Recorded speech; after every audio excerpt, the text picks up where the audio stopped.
సంవత్సరాల తరబడి ఎన్ని మందులు వాడినా మీ మోకాల నొప్పులు తగ్గట్లేదా? ప్రాణ పెయిన్ క్లినిక్ లో అత్యాధునిక చికిత్స. హాయ్ హలో నమస్తే, వెల్కమ్ టు సుమన్ టీవీ. ప్రస్తుతం మనతో ఉన్నారు బిజినెస్ అనలిస్ట్ నందూరి రవికుమార్ గారు. సార్తో మాట్లాడదాం. నమస్తే సార్. నమస్తే సార్, ఇప్పుడు కొన్ని చూసుకుంటే మార్కెట్ ఎంత పడిపోయినా కూడా, ఎంత ఫాల్ డౌన్లో ఉన్నా కూడా కొన్ని స్టాక్స్ అయితే నష్టపోవడం జరుగుతూ ఉంటుంది. సో ఆ నష్టపోకుండా ఉండే స్టాక్స్ ఏవైతే ఉంటాయి సార్? మార్కెట్ పడింది, ఎందువల్ల పడ్డది అన్నది ఫస్ట్ రీజన్ తీసుకోవాలి. మనం మార్కెట్ కరెక్షన్ అయింది, మార్కెట్ పట్టము, మార్కెట్ క్రాష్ అవటము అని రకరకాల పదాలు ఉన్నాయి. ఇప్పుడు ప్రస్తుతం మార్కెట్ క్రాష్ అయింది. ఎందుకు క్రాష్ అయింది అందరికీ తెలుసు. ఈ ఇరాన్ ఇజ్రాయెల్ ఈ గొడవ వల్ల, ఈ వార్ లైక్ సిచ్యువేషన్ అక్కడ రావటం వల్ల, వాళ్ళిద్దరి మధ్య జరుగుతున్నది ఏదైతే వార్ ఉందో, మినీ వార్, దానివల్ల స్టాక్ మార్కెట్ మీద ఇంపాక్ట్ పడింది. దానివల్ల యూఎస్ మార్కెట్ మీద ఇంపాక్ట్ పడింది. ఆటోమేటిక్గా అది మనకు కూడా రిఫ్లెక్ట్ అవుతుంది. అంటే మనకి గ్లోబలైజ్డ్, మనం ఇప్పుడు ఇదివరకు అట్లాగే ఇన్సులేటెడ్ కాదు. ఇండియా ఎకానమీ ఇది డిపెండెంట్ ఆన్ అదర్ ఎకానమీస్. మనకి యూఎస్ ఎక్స్పోర్ట్ చేస్తాం, యూకేకి ఎక్స్పోర్ట్ చేస్తాం, అన్ని కంట్రీస్కి ఎక్స్పోర్ట్ చేస్తాం, ఇంపోర్ట్ చేస్తాం. కాబట్టి ఇలాంటి సిచ్యువేషన్లో ఎప్పుడైతే ఇలా ఉంటుందో ఆటోమేటిక్గా మనకి క్రూడ్ ఆయిల్ ఇంపోర్ట్ చేస్తాం కదా, అది పెరుగుతుంది రేట్. ఆయిల్ రేట్లు పెరిగినప్పుడు ఏమవుతుంది? Travel, transport rates, goods rates, మనమంతా వాడే పెట్రోలు, మనమంతా వాడే డీజిల్, ఈ కమోడిటీ ఒక దగ్గర నుంచి ఒక దగ్గరికి వస్తుంటాయి. ఇలాంటి వాటి వల్ల ఇన్ఫ్లేషన్ పెరిగిపోతుంది. ఇన్ఫ్లేషన్ పెరిగినప్పుడు ఏమవుతుంది? ఇన్ఫ్లేషన్ అంటేనే ప్రైస్ రైజ్. ప్రైస్ రైజ్ పెరిగినప్పుడు కామన్ మ్యాన్కి కష్టాలు పడుతుంది. ఎప్పుడైతే కామన్ మ్యాన్ స్పెండ్ చేయడం తగ్గిస్తాడో రేసింగ్ తగ్గుతుంది. అంటే డిమాండ్ తగ్గుతుంది. ప్రోడక్ట్స్కి సప్లై అలాగే ఉంటుంది, డిమాండ్ తగ్గుతుంది.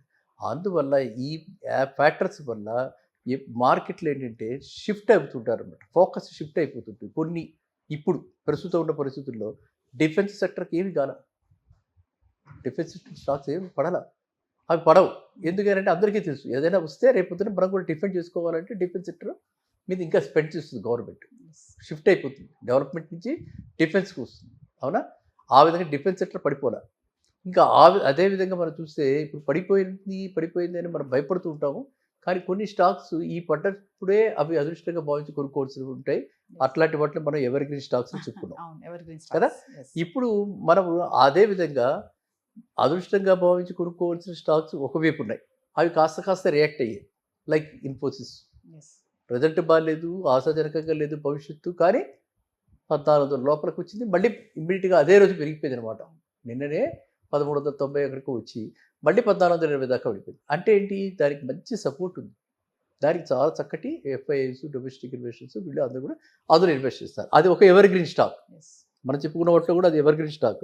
మన ప్రతి పోర్ట్ఫోలియోలో మనం చెప్పుకున్నట్టుగా నాకు గుర్తుంటుంది. సో అట్లాంటి స్టాక్స్ ఇలాంటి టైంలో మనం కొనుక్కోవాలి. అవి పడల, ఇన్ఫోసిస్ ఇలాంటివి ఏమి పెద్దగా పడల. ఫార్మా నెక్స్ట్ ఇప్పుడు ఏమవుతుంది? వార్ లైక్ సిచ్యువేషన్లో కొంత ప్రాణాలు పోతాయి, కొంతమంది ఇంజర్ అవుతారు, సివియర్లీ ఇంజర్ అవుతారు, క్రిటికల్లీ ఇంజర్ అవుతారు. ఇట్లాంటి వాళ్ళందరికీ ఇవి కావాలి, సర్జరీస్, డ్రగ్స్.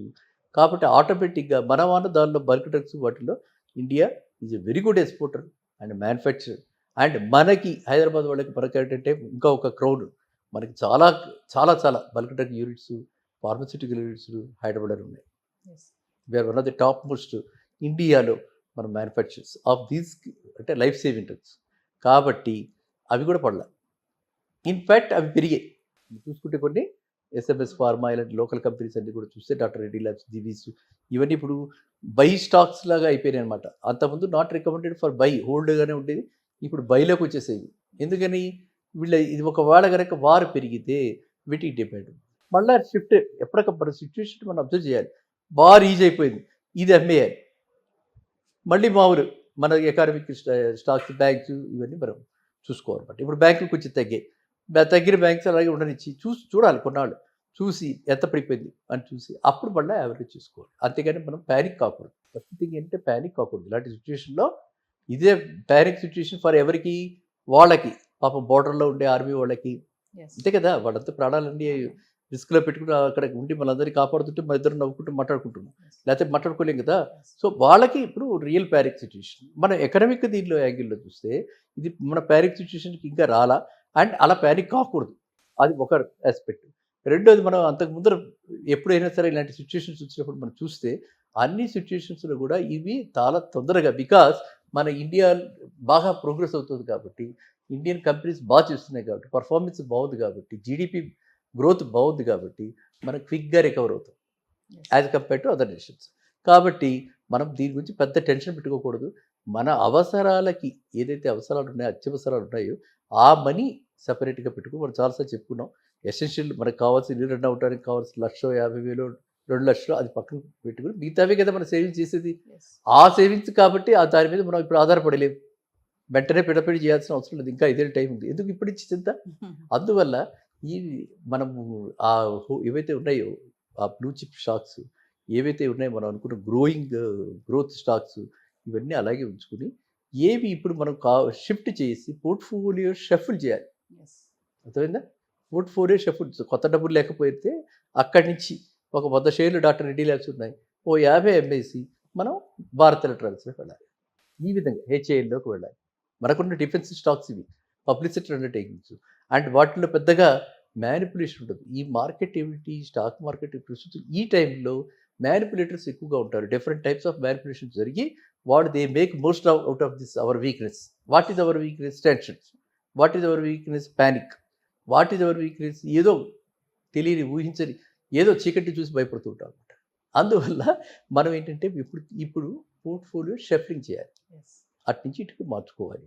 పోర్ట్ఫోలియో షఫ్లింగ్ చేసి ఎక్కువగా ఇప్పుడు డిఫెన్స్, ఫార్మా సెక్టర్స్ మీద మన దృష్టి సారించాలి. సిచ్యుయేషన్ మారాక మళ్ళీ మనం దాని గురించి చర్చించుకుందాం, మళ్ళీ దానికి సజెస్ట్ చేద్దాం. ఓకేనా? సో మీరు ఇందాక అన్నారు కదా సార్, ఎంత స్టాక్ మార్కెట్ పడిపోయినా కూడా లక్ అనేది ఉంటుంది. ఆ టైంలో కూడా కొన్ని నష్టపోయిన స్టాక్స్ ఉంటాయని చెప్పారు. అంటే లక్కే అంటారా దాన్ని? అది ఏంటంటే ఇప్పుడు మనకి ఇప్పుడు కొన్ని స్టాక్స్ ఎంత స్టాక్ మార్కెట్ ఇప్పుడు మనం ఎలా చూడాలంటే రిలేటివ్ పర్ఫార్మెన్స్ అంటారు అనమాట. ఆ ఇండెక్స్ ఎంత పడిపోయింది, ఎంత పర్సెంటేజ్ పడింది, ఈ స్టాక్ ఎంత పడింది అని మనం చూసుకుంటే ఇలా పడ్డప్పుడు ఇక్కడ పడకుండా ఉన్నా కూడా స్టేబుల్గా ఉన్నా కూడా మన డబ్బులు సేఫేగా, అవునా? పెరగలేదు బట్ పడలేదు కూడా కదా. We're happy, we should be happy. అది ఒక కైండ్ ఆఫ్ అనాలిసిస్. ఇంకొకటి మనం లిస్టింగ్ చూస్తే స్టాక్ మార్కెట్ పడింది, మన స్టాక్ పెరుగుతుంది అంటే గుడ్ సైడ్. వీఆర్ అంటే faring better than the market. అందువల్ల ఇది మనం అంటే రిలేటివ్గా అబ్జర్వ్ చేయాల్సింది. అక్కడ ఎంత పడింది, ఇక్కడ ఎంత పడింది. ఇక్కడ పడ్డా ఇక్కడ స్టేబుల్గా ఉంది, ఇక్కడ పడ్డా ఇక్కడ పెరుగుతుంది. That is our strength. ఓకేనా?